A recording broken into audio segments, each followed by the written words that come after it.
ചില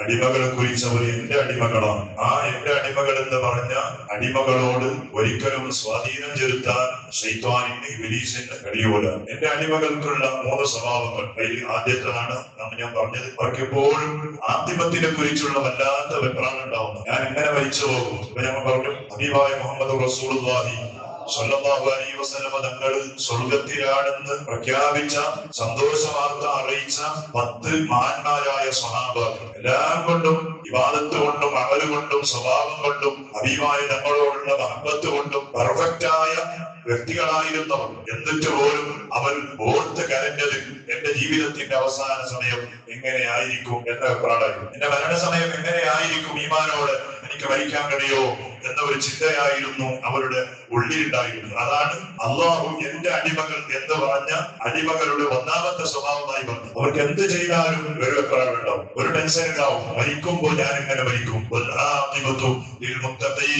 പരിശുദ്ധമായ ഖുർആൻ പറഞ്ഞങ്ങനെയാണ്, അവസാനം അത് നന്നായി മരിക്കാൻ കഴിയുക തഖ്വയുള്ള ആളുകൾക്കാണ്. തഖ്വയുള്ള ആളുകൾക്ക്. അപ്പോ നാം എന്തെല്ലാം കാര്യങ്ങൾ പല രൂപത്തിൽ പല ആളുകളോട് ദുആ വസിയത്ത് ചെയ്യുന്നു, പല കാര്യങ്ങൾ ദ്വാരക്കാൻ വേണ്ടി ഏൽപ്പിക്കുന്നവരാണ്. അപ്പോ നല്ല ആളുകളെ കാണുമ്പോ, സ്വാലിഹീങ്ങളെ കാണുമ്പോ, ദുആ ഇജാബത്തുള്ള ആളുകളെ കാണുമ്പോ ആദ്യമായി അവരോട് നാം പറയേണ്ടത് അവസാനം നന്നായി മരിക്കാൻ നിങ്ങൾ ദ്വാരക്കേണ്ടതാണ്. അതുകൊണ്ട് ഉമ്മക്ക് പോയ ആളുകൾ ആദ്യമായി പരിശുദ്ധമായ കാബ കാണുന്ന സമയം അല്ലാഹു നമുക്ക് അത് കാണാനുള്ള ഭാഗ്യം നൽകട്ടെ. അപ്പൊ അതിന് പോയാൽ എങ്ങനെയാണ് കാബ കാണേണ്ടത്, അതിന് നിയമമുണ്ട്. ദൂരത്തിൽ നിന്ന് ഇങ്ങനെ നോക്കിക്കൊണ്ട് പോകലല്ല, തല ഇങ്ങനെ ഭൂമിയിലേക്ക് കുടിച്ചിട്ടുകൊണ്ട് ഭൂമി നോക്കി കാബയുടെ അടുത്തെത്തുമ്പോൾ തല ഉയർത്തി ഇങ്ങനെ നോക്കണം എന്നതാണ് കാബന്റെ ആദ്യത്തെ സുന്നത്ത്. അങ്ങനെയാണ്. ദൂരെ നിന്ന് ഇങ്ങനെ നോക്കി പോകലല്ല, ഇങ്ങനെ തല കുടിച്ചു പോയി ആ കാബന്റെ അടുത്തെത്തുമ്പോ തല ഇങ്ങനെ ഉയർത്തി നോക്കി. ഏത് തെറ്റ് ചെയ്ത ആളാണെങ്കിലും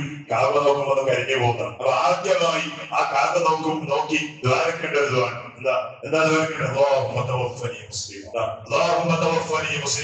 പഠിച്ചവനെ എന്നെ നീ മുസ്ലിമായി മരിപ്പിക്കണേ അല്ലാഹ് എന്നതാണ് കാബ നോക്കുമ്പോ ആദ്യമായി ആ കാബ കാണുമ്പോ കണ്ടിട്ട് ദ്വാരക്കേണ്ട ഒരു ദ്വാ. കാരണം ഒരു മോമിനായ മനുഷ്യന്റെ ഏറ്റവും വലിയ വിജയം ദുനിയാവിൽ കുറെ ചെയ്തു എന്നതല്ല, കുറെ അമലുണ്ടാക്കി എന്നതല്ല, പിന്നെയോ ആ അമലിൽ നമുക്ക് നേടിയെടുക്കാൻ കഴിയും. മഹാനായ സയ്യിദുനാ മൻസൂർ ഇബ്നു അമ്മാർ റളിയല്ലാഹു അൻഹു വലിയ മഹാനാണ്. ധാരാളം ദുനിയാവിൽ ഇബാദത്ത് ചെയ്ത മഹാനാണ്. 40ഓളം ഹജ്ജ് ചെയ്തിട്ടുള്ളതാണ് മഹാനായ മൻസൂർ ഇബ്നു അമ്മാർ. അതുപോലെ നൂറുകണക്കിലുള്ള ഖത്മുൽ ഖുർആനുകൾ ജീവിതത്തിൽ ഓതിത്തീർത്ത മഹാനാണ്. ആ മൻസൂർ ഇബ്നു അമ്മാർ റളിയല്ലാഹു അൻഹു വഫാത്തായതിനു ശേഷം ഇവിടുത്തെ പ്രഗൽഭനായ ഒരു ശിഷ്യന് മൻസൂർ ഇബ്നു അമ്മാർ തങ്ങളുടെ സ്വപ്നത്തിൽ കണ്ടപ്പോൾ ഉസ്താദിനോട് ശിഷ്യൻ ചോദിച്ചു, അല്ല ഉസ്താദെ, നിങ്ങളുടെ ബർസഖിയായ ലോകം എങ്ങനെയുണ്ട് ചോദിച്ചു. നിങ്ങളുടെ ബർസഖിയായ ലോകം എങ്ങനെയുണ്ട്, സന്തോഷാണോ, എന്റെ അമല് കൊണ്ടാണ് നിങ്ങൾ വിജയിച്ചത് എന്ന് മഹാനായ മൻസൂർ ഇബ്നു അമ്മാർ റളിയല്ലാഹു അൻഹുവിനോട് അവിടുത്തെ ശിഷ്യൻ ചോദിച്ചപ്പോൾ മഹാനായ മൻസൂർ ഇബ്നു അമ്മാർ റളിയല്ലാഹു അൻഹു പറഞ്ഞ മറുപടി, ഓനെ എന്റെ ജീവിതത്തിൽ ഞാൻ ഒരുപാട് അമലുകൾ ആഖിറത്തിന് വേണ്ടി ഉണ്ടാക്കിയവരായിരുന്നു. 40ഓളം ഹജ്ജുകൾ അല്ലാഹുവിന്റെ പൊരുത്തം ആഗ്രഹിച്ച് ഞാൻ ചെയ്തിരുന്നു. പക്ഷേ ആ 40 ഹജ്ജുകളിൽ ഒരു ഹജ്ജ് പോലും എന്നെ രക്ഷപ്പെടുത്ത അല്ലാഹുവിന്റെ അടുത്ത് ഉപകരിച്ചില്ല മോനെ. 40 ഹജ്ജുകളിൽ ഒരു ഹജ്ജ് പോലും അല്ലാഹുവിന്റെ അടുത്ത് എന്നെ സലാമത്താക്കാൻ, എന്നെ രക്ഷപ്പെടുത്താൻ എനിക്ക് ഉപകരിച്ചില്ല മോനെ. ഇതിന് മഹാനായ മൻസൂർ ഇബ്നു അമ്മാർ തങ്ങൾ പറഞ്ഞു, മോനെ, ഞാൻ മരിക്കുന്നതിന് മുമ്പ് ധാരാളമായി ഖത്മുൽ ഖുർആൻ ഓതിയവനായിരുന്നു. 100 കണക്കിലുള്ള ഖത്മുൽ ഖുർആനുകൾ അല്ലാഹുവിന്റെ പൊരുത്തം ആഗ്രഹിച്ച് ഓതിച്ചോലും ആ ഒരു ഖത്മു കൊണ്ട് എനിക്ക് രക്ഷപ്പെടാൻ കഴിയില്ല മോനെ. പിന്നെയോ മഹാനായ മൻസൂർ ഇബ്നു അമ്മാർ തങ്ങൾ ശിഷ്യനോട് പറഞ്ഞു, മോനെ, ഞാൻ രക്ഷപ്പെട്ടത് എങ്ങനെയാറിയോ,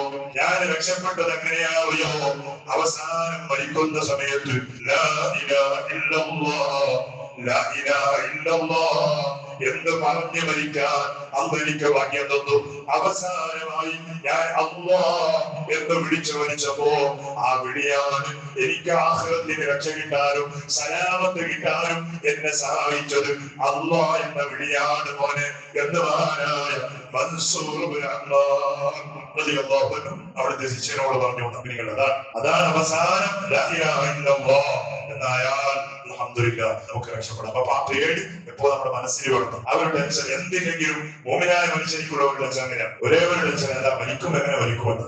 അഭിമാനോടെ മരിക്കാൻ നമുക്ക് പടച്ചവന്റെ തൗഫീഖ് നൽകട്ടെ.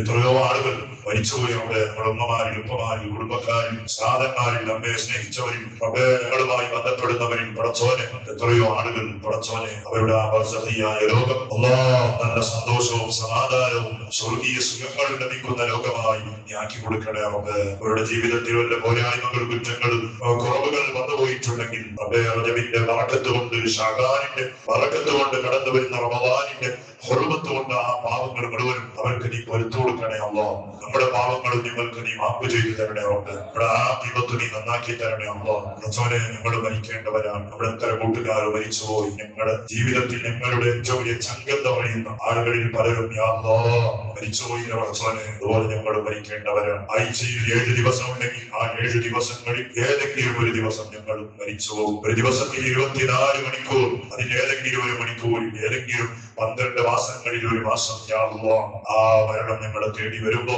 ഈമാനോടെ ഞങ്ങളെ നീ സലാമത്താക്കല്ലോ.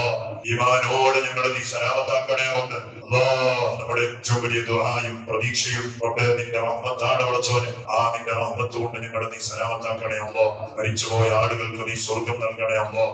പടച്ചോനെ, ഒരുപാട് ആളുകൾ പല രൂപത്തിലുള്ള ഹലാലായ മുറാദുകൾ നമുക്ക് ആ വസിയത്ത് ചെയ്തവരാണ്. ഓരോരുത്തരുടെയും ഹലാലായ മുറാദുകൾ ഹാസിലാക്കി കൊടുക്കണേ അല്ലാഹ്. പടച്ചോനെ, പരിശുദ്ധമായ ഉംറയ്ക്ക് വേണ്ടി കരുതി വലിയ പ്രതീക്ഷയോടെ നിൽക്കുന്ന ആളുകളുണ്ട് പടച്ചോനെ. റജബിന്റെ പുണ്യമുള്ള ദിവസത്തിൽ ഉംറ ചെയ്യാൻ വേണ്ടി കരുതിയ പലരും അല്ലാഹ്, നമ്മുടെ പള്ളിയെ സ്നേഹിക്കുന്നവരും പള്ളിയുമായി ബന്ധപ്പെടുന്നവരിൽ പലരുമുണ്ട് അല്ലാഹ്. പരിശുദ്ധമായ ശഅബാനിലും റമദാനിന്റെ പുണ്യ ദിവസങ്ങളിൽ നിന്റെ കാബ കാണണം, ഹബീബായ തങ്ങളുടെ ചാരത്തിലെത്തണം എന്ന വലിയ പ്രതീക്ഷയോടെ നിൽക്കുന്ന ആളുകൾ ആരൊക്കെയുണ്ടോ അല്ലാഹ്, അവർക്ക് റബ്ബേ മുടക്കമില്ലാതെ ആ വലിയ സ്വപ്നം നീ പൂർത്തീകരിക്കാൻ ഭാഗ്യം നൽകണേ അല്ലാഹ്. അതിന് വേണ്ട സഹായങ്ങൾ നൽകണേ അല്ലാഹ്.